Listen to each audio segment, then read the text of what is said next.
Com a palavra, senador Marcos Rogério.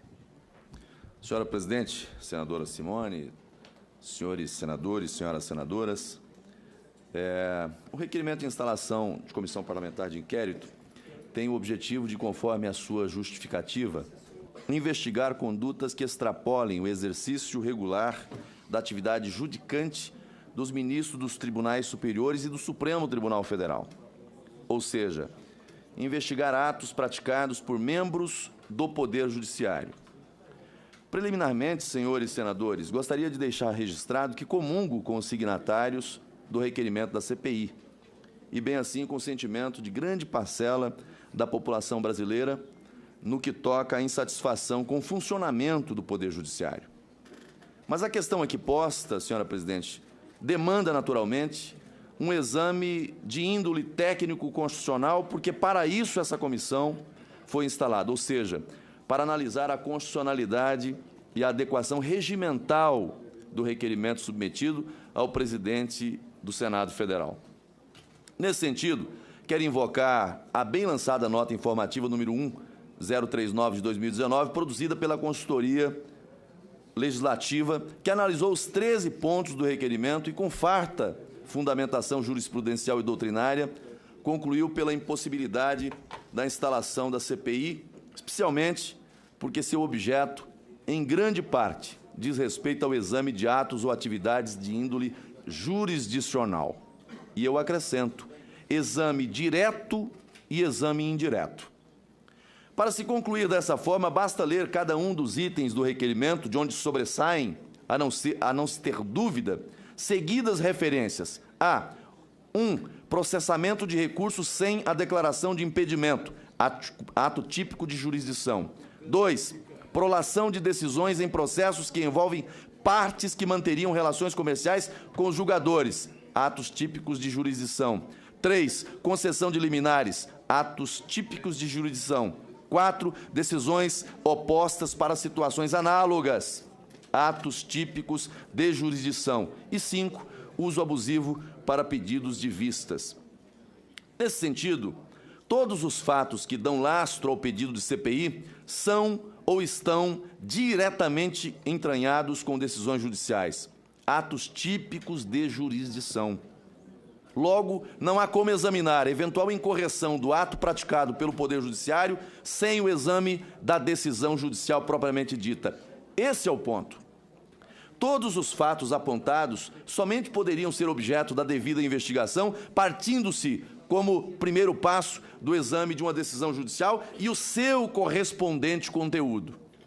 Ocorre que isso é vedado pelo regimento interno desse Senado Federal, o qual, no inciso 2 do artigo 146, de modo literal e expresso, dispõe: não se admitirá comissão parlamentar de inquérito sobre matérias pertinentes às atribuições do Poder Judiciário.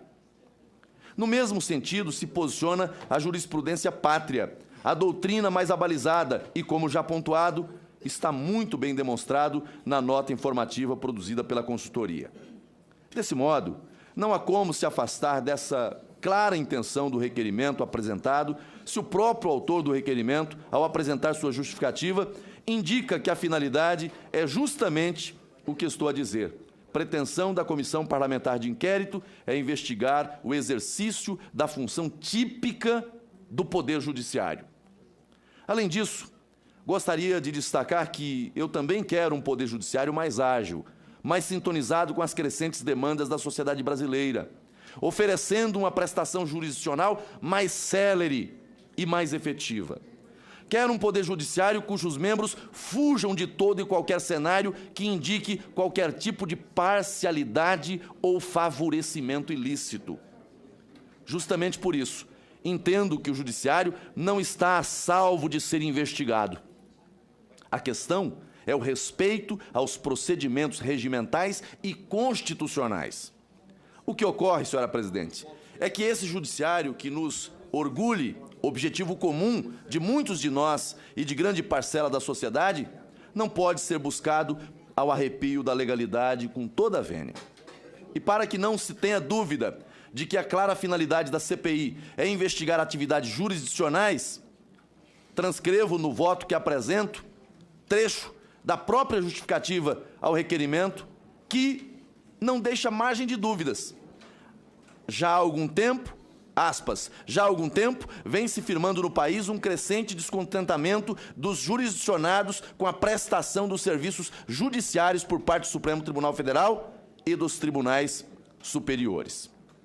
Vejam, senhores senadores, a justificativa do requerimento não deixa dúvida de que o fato determinante da CPI é justamente o crescente descontentamento dos jurisdicionados com a prestação dos serviços judiciários. Observe, inclusive, a referência ao ativismo judicial. Sim, todos nós já vimos como o judiciário está reiteradamente a invadir competências próprias do poder executivo e do poder legislativo.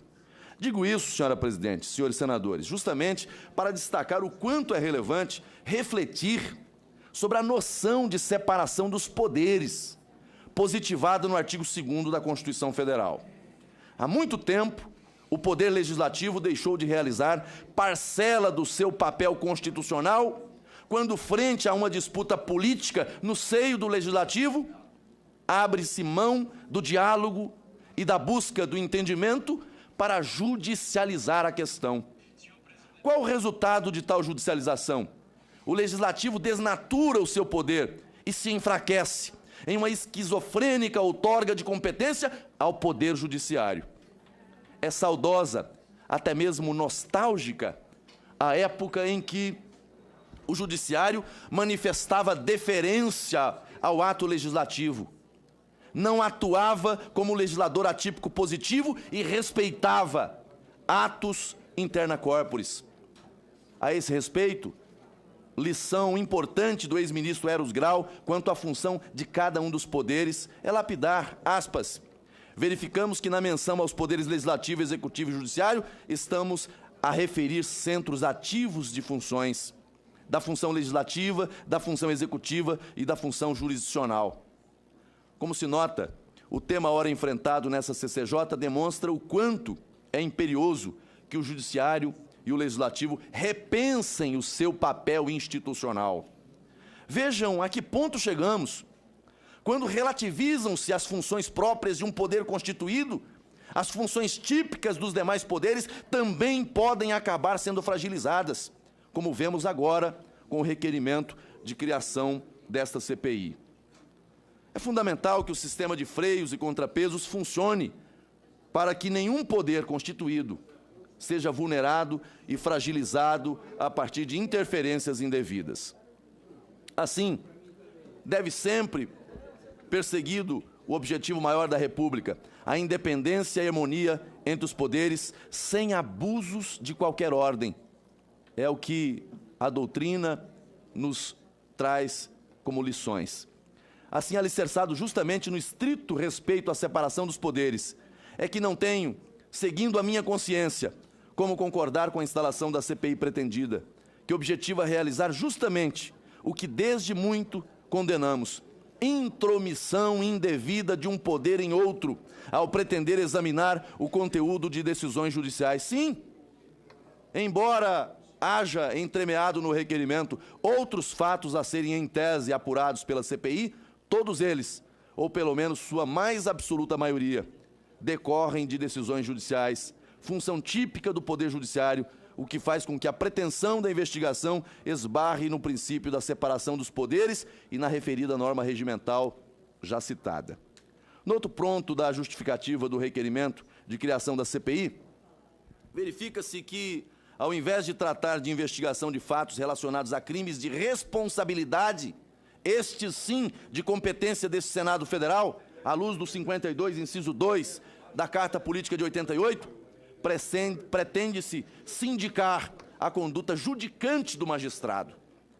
O que se tem nessa situação, em parte, senhores senadores, é a indicação de pretensão de exame de condutas cuja competência é do Conselho Nacional de Justiça, o CNJ, e não do Poder Legislativo. Por fim, para que não se tenha dúvida de que o foco delineado pela CPI é justamente o exame de decisões judiciais, colaciono ao parecer que apresentei mais trechos da peça que provoca a criação da CPI. Assim, devo dizer, senhores senadores, o que mais vulnera o requerimento da CPI ora analisado é justamente o fato de estar direcionado ao exame de questões relacionadas a decisões judiciais, sendo outras condutas tratadas como meras circunstâncias, como circunstanciais. Desse modo, não há, no geral, fatos separados da atividade jurisdicional ou que possam ser investigadas sem que se indique o conteúdo dessa ou daquela decisão, a fim de se perscrutar, por exemplo, a existência ou não de circunstância que configure impedimento, tem caráter objetivo, ou suspeição, que tem caráter subjetivo. 2, cabimento ou não de liminares. 3, decisões opostas em situações análogas. 4, pedidos de vistas injustificáveis, e assim por diante. Nenhum desses fatos é possível apurar sem que se debruce sobre circunstâncias fáticas e jurídicas do processo, o que equivaleria em se imiscuir no conteúdo das decisões judiciais. Isso é patente no requerimento formulado e na justificativa que lhe dá lastro. Por tudo isso, senhora presidente, concluo reiterando que, primeiro, comungo com os proponentes da CPI quanto à insatisfação com o Poder Judiciário e ressalto mais uma vez o crescente ativismo judicial, com excessivas incursões em competências do Poder Legislativo, pretendendo substituir a atividade legislativa, em alguns casos, e do Poder Executivo, com decisões judiciais que não resguardam o mérito do ato administrativo, o poder discricionário do gestor e da própria realidade administrativa.